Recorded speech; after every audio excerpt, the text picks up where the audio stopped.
Next, we have Thomas Baffuto, Executive Director, the ARC of New Jersey. Good morning, Chairman Prieto and members of the committee. I'm Tom Baffuto, the Executive Director of the ARC of New Jersey, and I thank you for having this hearing this morning. And I will just briefly summarize my testimony that you have. The ARC is a statewide advocacy organization for folks with intellectual and other developmental disabilities, and we have chapters in every county of New Jersey.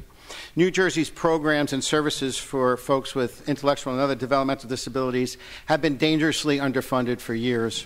And last year, with the leadership of the governor and this legislature, we started to turn the tide. This year, many of the needs of people with intellectual and other developmental disabilities were addressed in the governor's budget. With no mention of co-pays or contribution to care increases, a total of $56.7 million was in the budget, and we are grateful that the governor has made individuals with intellectual and other developmental disabilities a priority. The governor's proposed budget includes $38.6 million in new money to serve people on the waiting list for emergencies and individuals aging out of their education entitlement. That should serve about 600 folks. In addition to that, there was $18.1 million for the state to meet its Olmstead obligations, and that should serve about 175 people moving out of developmental centers. We ask that you and the legislature please preserve this funding for these critical services for people with intellectual and other developmental disabilities in the budget. One piece, though, was overlooked in this budget, and that is for the folks who have to provide the services for these individuals, and that's our providers. We have 20 local chapters of the ARC that provide services, as well as many, many other service providers in New Jersey. There's been no increases for those folks in 4 years. Staff salaries, health benefits, fuel costs, all of these things have been going up, and there's been no increases to address them. We ask you to consider a 3% increase to the true cost of services for these provider agencies as we move forward in this budget.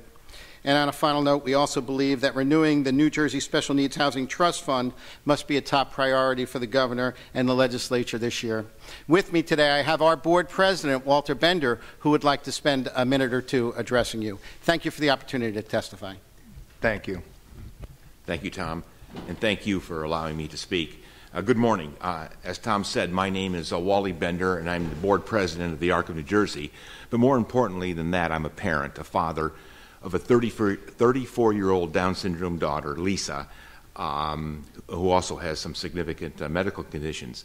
Lisa, we've been lucky living in New Jersey that she's received services all of her life, starting with early intervention when she was born, and has been able to lead a rich and full life in our community. Lisa lives at home with us, and the most important thing is that she has a day program, a DD-funded program. She works for Abilities Incorporated in Hackettstown, where she earns a small paycheck, and I might add she's also a taxpayer. Lisa loves bowling, she loves dancing, she has many meaningful relationships, and she enjoys her life. But this is all made possible because of state-funded commuter provider agencies that allow her to have this life.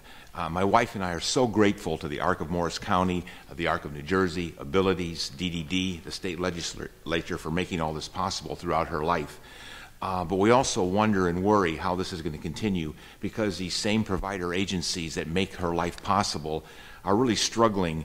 They haven't received any funding increases in 4 years, yet the cost of health insurance and gasoline and utilities and the expenses are going up all the time. And it's very significant. Every day when I drop Lisa off at her work site, I wonder about these people that work there. They're very caring and very dedicated, and Lisa talks about them all the time. What happens if they can't work there anymore? Who's going to take their place? Who would want the job if they can't make ends meet? And that's a very big concern to us. As president of the ARC of New Jersey, I'm in contact with literally hundreds of families and hear about their individual needs for services.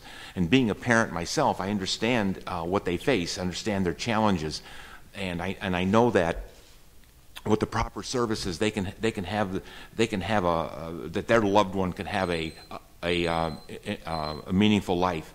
The governor's budget provides 600 of these families will get the services they need, and another 170 to move out of institutions and given the opportunity to live in the community and enjoy the benefits that we take for granted every day. And I ask today, almost beg you, that what the governor has put in the budget, support it, keep it there for their sake. But as Tom said, and as I'm saying too, while we're so grateful for what this budget does offer to us, we're very concerned that the provider agencies have been overlooked. There's nothing in the budget for them, and we would ask and urge that a 3% increase to cover this true cost of care be included in there. So with that, I just thank you again for allowing me to speak, and I'm be so bold as to say I'm going to thank you for what future actions you may take to support this. Thank you. Thank you.